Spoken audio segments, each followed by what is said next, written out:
Hello, welcome to our series, 2-Minute Health Tips about Type 2 Diabetes. I'm Rick Benzel, publisher of New Insights Press, and I'm sitting here today with Dr. John Poodleill, author of several books on diabetes and cancer. The topic today is, we know that the incidence of diabetes is increasing throughout the world. It's going up in many, many countries.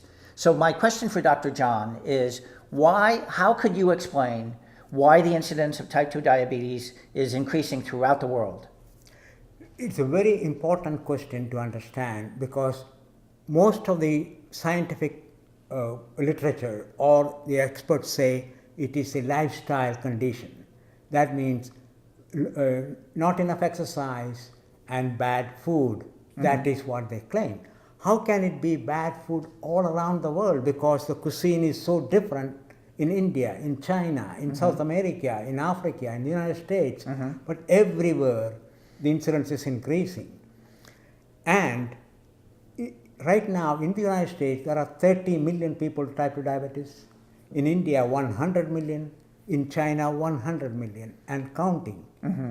So this has to be a common factor rather than the concept of insulin resistance developing all over the world.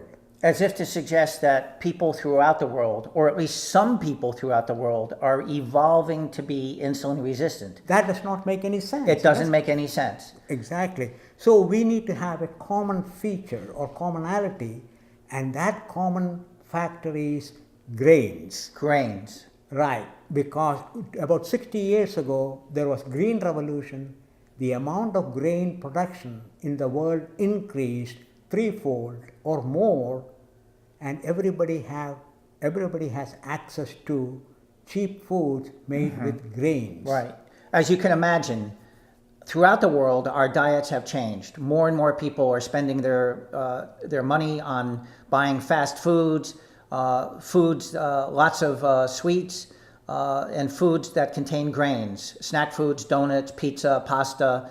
And so that would seem to be a far more logical explanation, as you're saying. That is the commonality throughout the world as to why diabetes is increasing. Well, each time you eat grain, each molecule of grain flour has 200,000 molecules of glucose. Mm-hmm. All these glucose will be absorbed, stored as fat cells are full, muscles start using fatty acid, and leave the glucose in the blood, you have diabetes. That is the simple explanation for the worldwide increase in type 2 diabetes. Right. Well, I hope you recognize that this is a very logical explanation for the incidence of type 2 diabetes increasing throughout the world, and in fact also why younger and younger children are developing diabetes. That it means that the concept of insulin resistance doesn't make sense, because how is it possible that some humans are developing diabetes, evolving to have insulin resistance, whereas other people do not? Thank you very much for watching, and I hope that you appreciate this information and can read more about it in Dr. John's books. Thanks very much.